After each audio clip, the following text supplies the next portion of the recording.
दो दिन से महामंडलेश्वर साध्वी सत्यप्रिया दीदी जी जो परम पूज्य दीदी माँ जी की कृपा पात्र शिष्या हैं, आप सबको उनके उद्देश्य के बारे में भलीभूति पता है। और 2 दिन से पूज्य दादा गुरुदेव भगवान की पावन सन्निधि प्राप्त हो रही है। आज दादाजी कह रहे थे कि हमें कुछ कहना नहीं है, बस सुनना है, किंतु आपका आदेश हुआ है तो मैं पूज्य दीदी जी से निवेदन करूंगी, उनके श्री चरणों में बारंबार प्रणाम करते हुए उनसे आग्रह करूंगी कि दादा का आदेश हुआ है, उनकी आज्ञा हुई है, तो अपने श्री मुख से हम सभी परिक्रमा वासियों को जो आपके अनुभव है भगवती के प्रति, भगवती की जो कृपा है, जो अनुभव है, हाँ, तो बहुत सारे भक्त ऐसा कह भी रहे थे कि दीदी ने जब कहा तो फिर पुनः एक ऊर्जा का संचार हो गया। वैसे आप सब ऊर्जा से भरे हुए हैं, तो मैं पूज्य दीदी जी से आग्रह करूंगी, उनके श्री चरणों में बारंबार प्रणाम करते हुए उनसे प्रार्थना करूंगी कि वे अपने भावों को आप सबके समक्ष रखेंगे। परम पूज्य दीदी जी।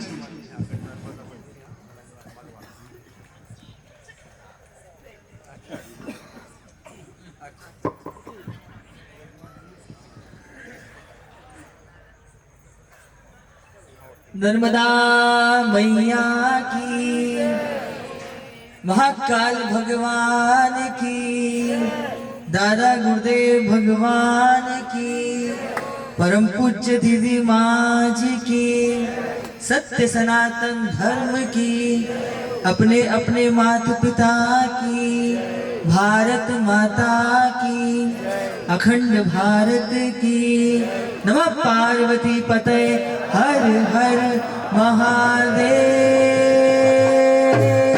हर। परम सौभाग्य है, माँ रेवा का पथ प्राप्त हुआ है और दादा गुरुदेव का परम सानिध्य प्राप्त हुआ है। 2 दिन से दादा निशब्द हो रहे थे और आज पता नहीं क्यों मेरा मन निशब्द हो रहा था। लगा कि केवल आज हम दादा का दर्शन करेंगे और उनको सुनेंगे, लेकिन जब से आपके इस पावन सानिध्य में आए हैं, आपकी कृपा भरी दृष्टि पड़ी है, आपका जो प्यार और स्नेह मिला है, तो आज दिल में कई बार भाव आ रहा था कि आपको देख करके मन में ऐसा भाव आया कि दादा हम भी आपसे कहें कि लव यू दादा, और हृदय से। कई बार महापुरुष ऐसे मिलते हैं कि लगता है कि अरे बहुत नन्हे हैं, छोटे हैं, इनके बराबर में नहीं, इनके चरणों में बैठ करके सुख लें। लेकिन जब दादा गुरुदेव ने कहा कि मेरा सत्यप्रिय आ गया, तो मुझे ऐसा ही लगा कि जैसे दादा ने बुलाया और दादा की तो गोदी में बालक जाकर के बैठ जाते हैं, वैसी अनुभूति आपसे प्राप्त हुई कि दादा तो वो होते हैं जो नन्हे को भी बड़ा बना करके आगे बढ़ाते हैं कि तू आगे चल, मैं पीछे खड़ा हूं। वो अनुभूति प्राप्त हुई। और हम आपको क्या क्या बताएं, कैसी कैसी अनुभूतियां बताएं कि अब दादा तो दादा गुरुदेव हैं, भोजन तो छोड़ो, अभी परिक्रमा में तो जल भी नहीं ले रहे। हम लोग जल पीते हैं लेकिन फिर भी हमारे होठ सूख जाते हैं। और दादा को देख देख के जब दादा कहते चलो चलो, तो हमें लगता है या तो हम आगे दौड़ करके भाग जाएं या दादा को आगे जाने दे ताकि पीछे पीछे फिर आराम से आ जाएं। उनकी बराबरी करना, उनके बराबर में चलना आसान नहीं होता। दादा चलते हुए भी ऐसा चलते हैं कि जैसे दौड़ रहे हो, पवन के बेग पर सवार हो, ऐसा उनके साथ चलना होता है। हाँ, मन में प्रलोभन आता है कि एक पल के लिए भी उनका साथ ना छोड़ें, क्योंकि जब उनके आसपास होते हैं तो उनकी उस अपार ऊर्जा की अनुभूति होती है। जब उनके अंग संग होते हैं तो वह ऐसे ब्रह्म सूत्र सहज कह जाते हैं जो शास्त्रों में भी ढूंढे तो मिलेगा नहीं, ऐसा वो हमको गुण ज्ञान प्रकट कर देते हैं, ऐसा उनका भाव होता है। पर हमने तो ऐसे प्यार प्यार में देखा कि हम आपको बताएं कि पहला दिन था हमारा जब दादा गुरुदेव के साथ यात्रा कर रहे थे, तो थोड़ा चाय का व्यसन है और परिक्रमा में चलते हुए तो चाय मिल जाए अदरक वाली, ऐसा लगता है कि टॉनिक मिल गया। तो गाड़ी आकर के हमें लगा कि दादा जब तक आएंगे हम पी लेंगे, लेकिन दादा तो 2 मिनट में यहाँ से यहाँ आ जाते हैं। अब पीने वाले ही थे कि दादा आगे किया तो मुझे लगा छोड़ के ग्लास चल दूं आगे, लेकिन समझ गए, फिर कहा अच्छा आओ। एक बार देखा, दृष्टि पड़ी खाली, लेकिन अब दादा को ये पता चल गया कि इनको चाय की आवश्यकता है। तो गाड़ी निकल के जा रही थी तो इनको लगा शायद चाय लेके गाड़ी आई है, और जब देखा चाय लेके गाड़ी नहीं आई तो हम गाड़ी वालों से कहते कि जाओ चाय लेकर के आओ, और वो भी लेके आएगी नहीं आएगी। तो दादा को कोई प्रणाम करने के लिए भक्त आए तो उनसे आदेश दिया कि चाय की व्यवस्था कराओ। इतना काम ध्यान रखता होगा, ये हमने दादा गुरुदेव से तरह से देखा।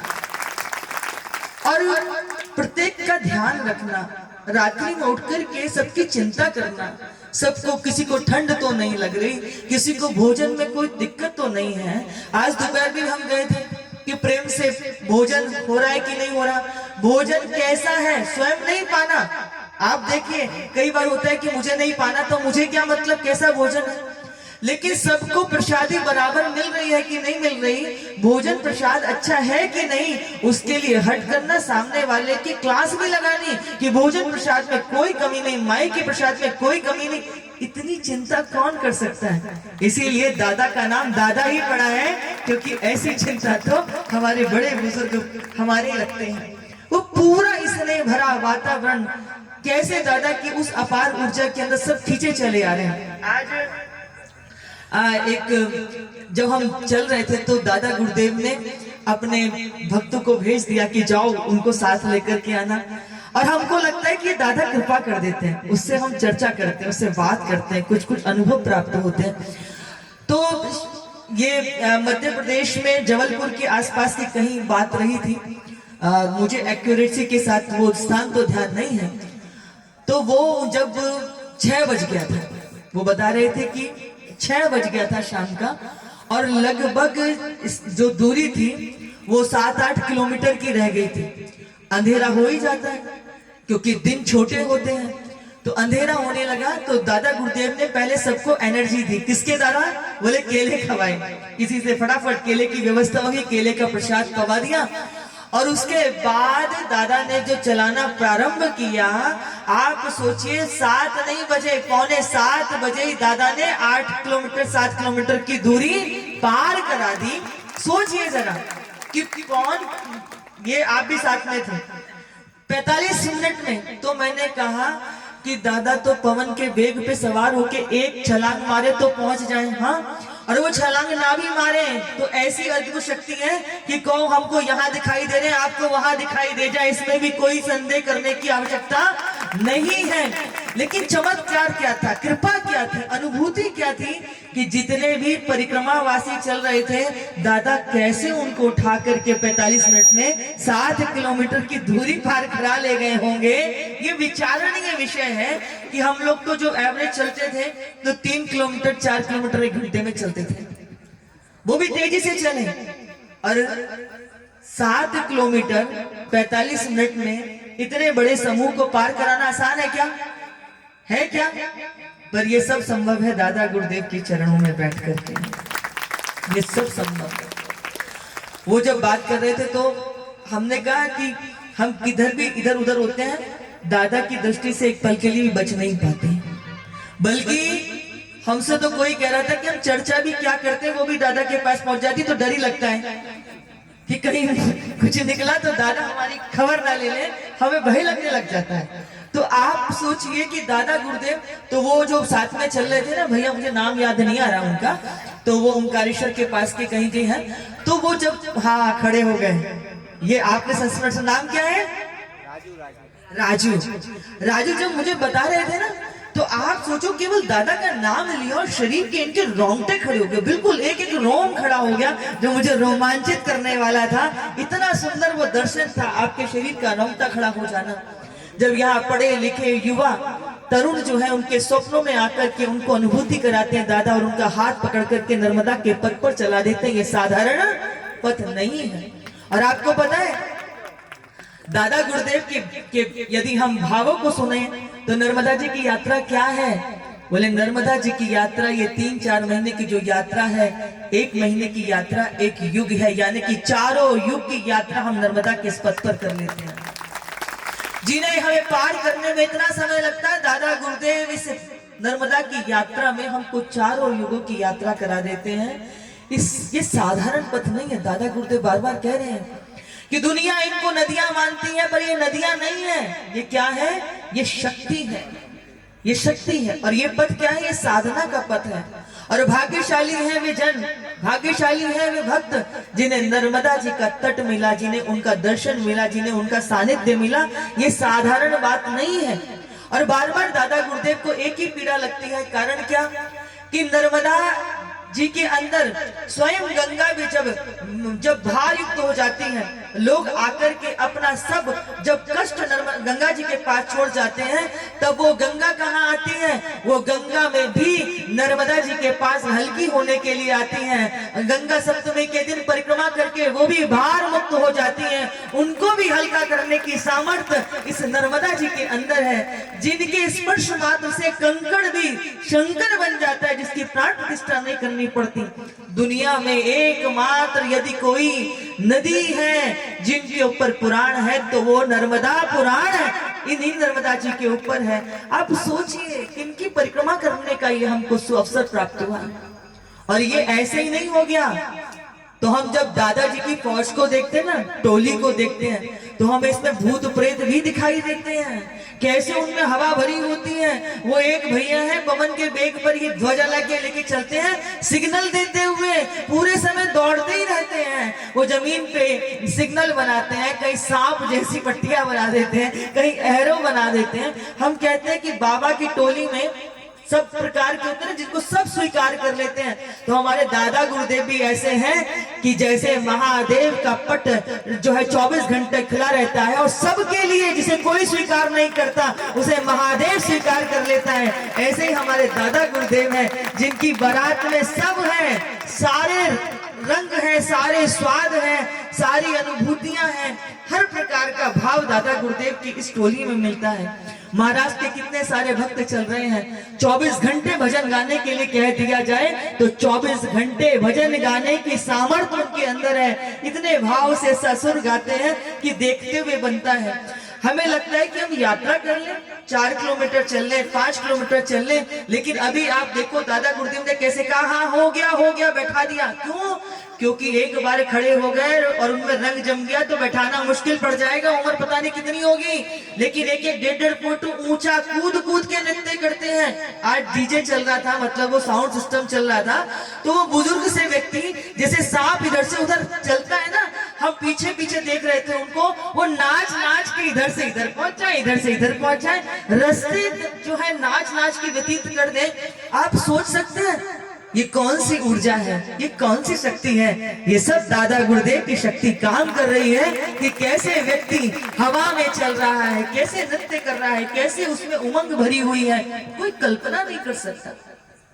कैसे शक्तियां यहाँ पर काम कर रही हैं। दादा गुरुदेव की भी अनुभूति रही, उनके परिकर की भी अनुभूति रही, और ये अनुभूति हम लोगों की भी रही कि कभी कभी लगता था कि अरे हमको चलते 1 महीने हो गए, लेकिन अभी तक एक बार भी हमने विश्राम नहीं किया, आज छुट्टी कर लेते हैं। तो छुट्टी करने लगे, अरे करेंगे क्या, समय बिताने में नहीं बीत रहा, तो 10 बजे तक तो रुके, फिर लगा कि चल देते हैं। और नहीं चले तो ऐसा लगता है जैसे बीमार पड़ गए हो।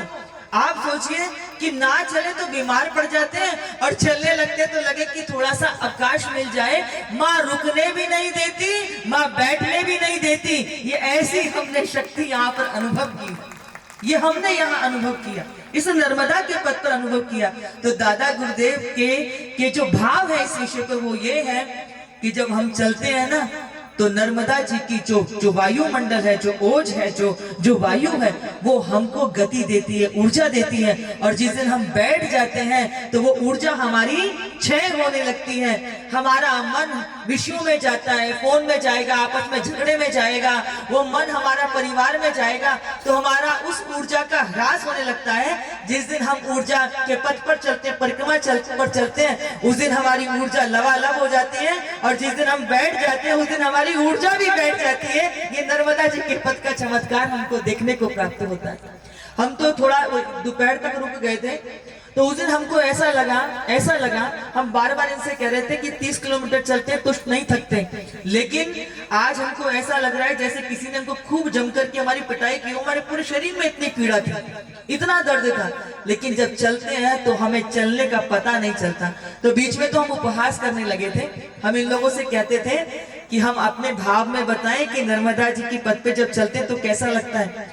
तो मैंने कहा जब चल करके वहां से आते हैं ना और कपूर को जलाओ तो कपूर का क्या होता है, एक ही मिनट में कपूर उड़ जाता है। मैंने कहा ऐसे ही नर्मदा के पथ पर चल के जब आते हैं और सुबह स्नान करके फिर चलते हैं तो वो पीड़ा कपूर की तरह यूं उड़ जाती है और तरोताजा होकर के फिर चलना प्रारंभ कर देते हैं। ये नर्मदा माई की कृपा है, ये नर्मदा माई के इस पथ का प्रभाव है, ये नर्मदा माई की अनंत कृपा है और यह कब से चली आ रही परंपरा है। और दादा गुरुदेव क्या कहते हैं कि जो दादा गुरुदेव के साथ इस पथ पे चल देता है 7 जन्मों तक गुरुदेव फिर हमको इस पथ पर चलाते हैं, नर्मदा माई के पथ पर लेके आते हैं। तो हमारे आचार्य कह रहे थे कि जो पॉलिसी कराते हैं ना, इंश्योरेंस कराते हैं, इतनी गारंटी तो वो भी नहीं लेते जितनी यहाँ दादाजी ले लेते हैं 7 जन्म की, कि 7 जन्मों तक वो पथ पर लेके चलेंगे, इतनी कोई गारंटी लेता है?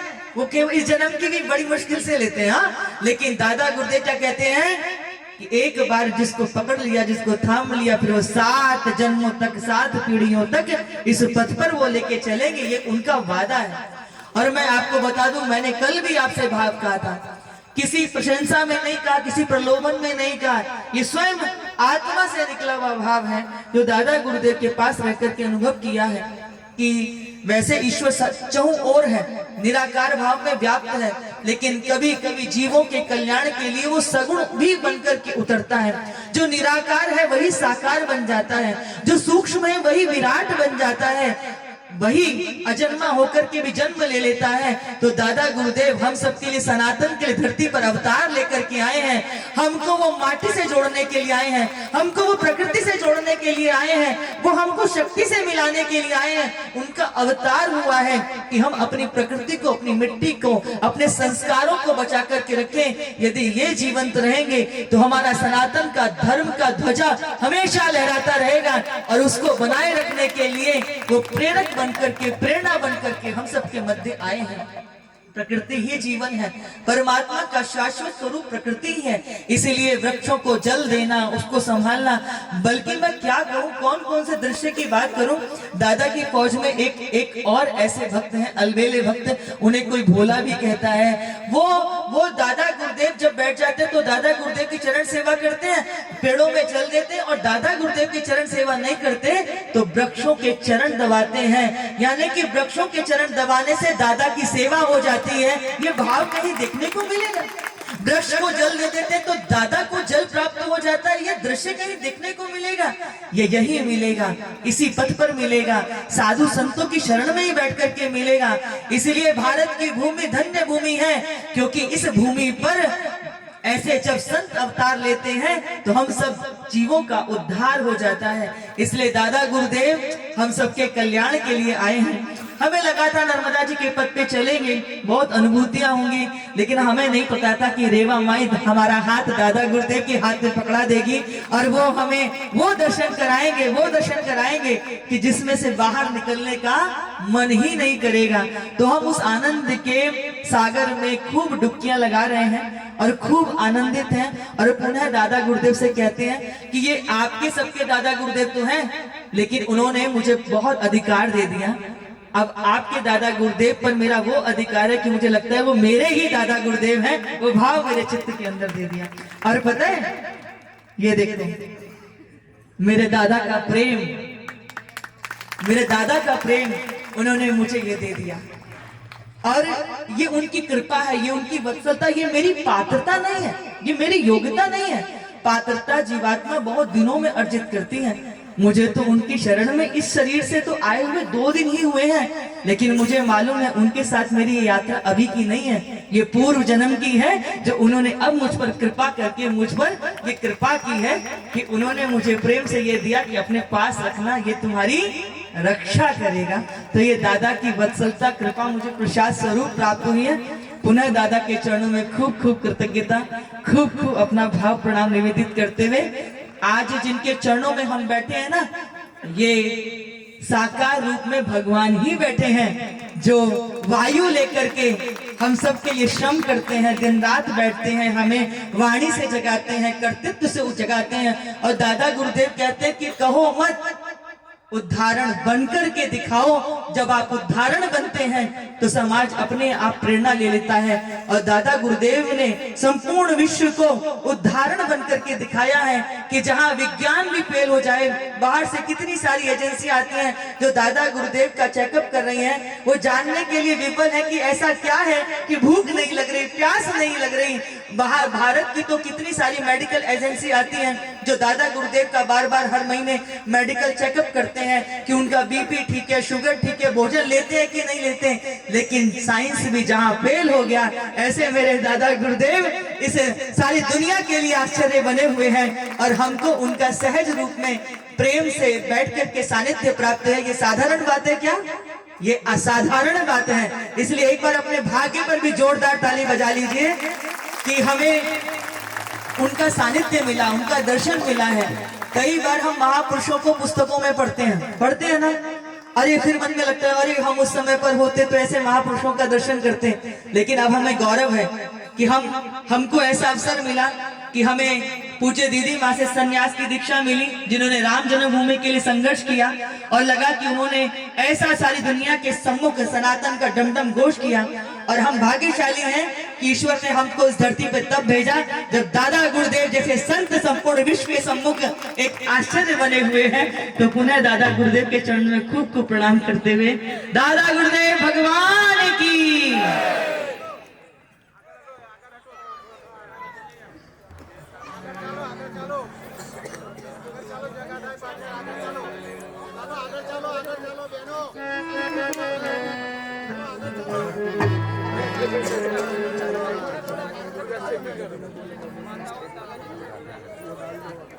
चलो